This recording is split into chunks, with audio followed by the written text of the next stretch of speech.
मराठी इतिहास दुसरी. झेलूया सरी. मुलांनो, आज आपण सुंदर अशी कविता शिकणार आहोत.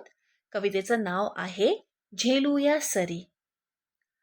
वाजतात ढोल ढगोबाच्या घरी, अंगावर झेलूया पावसाच्या सरी.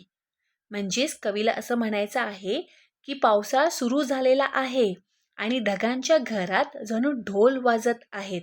म्हणजेच आकाशात गडगडाट होत आहे. ढोल म्हणजेच ड्रम. ढगोबाच्या घरी म्हणजे काय, ढग्यांच्या घरी. ढग म्हणजेच क्लाउड्स. तर ढगोबांच्या घरी काय सुरू झालेलं आहे, ढोल वाजत आहेत.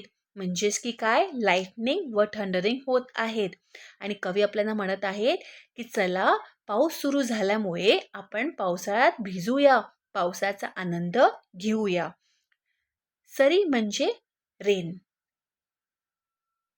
गोल गोल बुडबुडे तरंगतात किती, हातावर घेताच कुठे बरे जाती. तर गोल गोल, गोल म्हणजे काय, राऊंड राऊंड. राऊंड राऊंड बुडबुडे, बुडबुडे म्हणजे काय, बबल्स. तरंगतात किती, तरंगतात म्हणजे काय, फ्लोट होतात.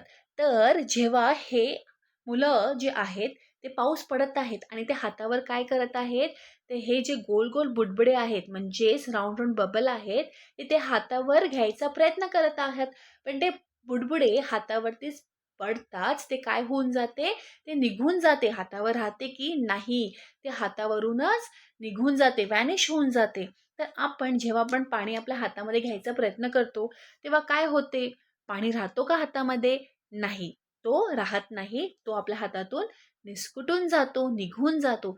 त्याचप्रमाणे हे जे मुलं आहेत ते पावसात भिजत आहेत आणि गोल गोल बबल्स जे आहेत, बुडबुडे जे आहेत, ते हातावरती घेताच ते काय होतात, बुडबुडे त्यांच्या हातातून निघून जातात. थेंब थेंब टपोरा आकाशातून पडे. थेंब थेंब म्हणजे काय, ड्रॉप्स, की पाण्याचे जे ड्रॉप्स जे आहेत ते आकाशातून पडत आहे. जागोजागी भरले डबक्यांचे घडे. डबके म्हणजे काय, साचलेल्या पाण्याने भरलेले खड्डे. म्हणजेच की इथे काय कवी आपल्याला सांगायचा प्रयत्न करतात की हे जे टपोरे टपोरे म्हणजे काय, मोठे मोठे जे थेंब आहेत ते आकाशातून पडत आहे आणि त्याच्यामुळे जिकडे तिकडे जे खड्डे होते ते पाण्याने आता भरलेले आहेत. झुळझुळ नदीचे पाणी वाहते.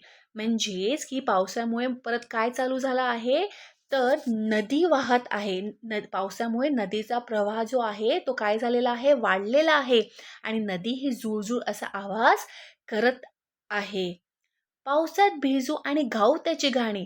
तर आपल्याला कवी असं म्हणतायत की चला, आपण पावसात भिजूया आणि भिजता भिजता त्याचे पावसाचे गाणी गाऊया, आनंदाने गाणी गाऊया. आता आपण कविता वाचूया.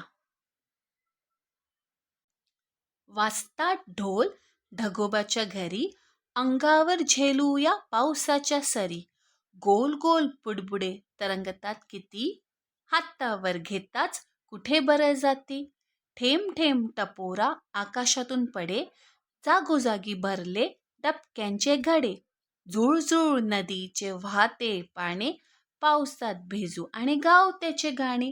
तर कवी म्हणतात की पाऊस हा निसर्गाचा उत्सव आहे आणि आपण त्याचा आनंद घ्यावा व निसर्गाची मैत्री केली पाहिजे.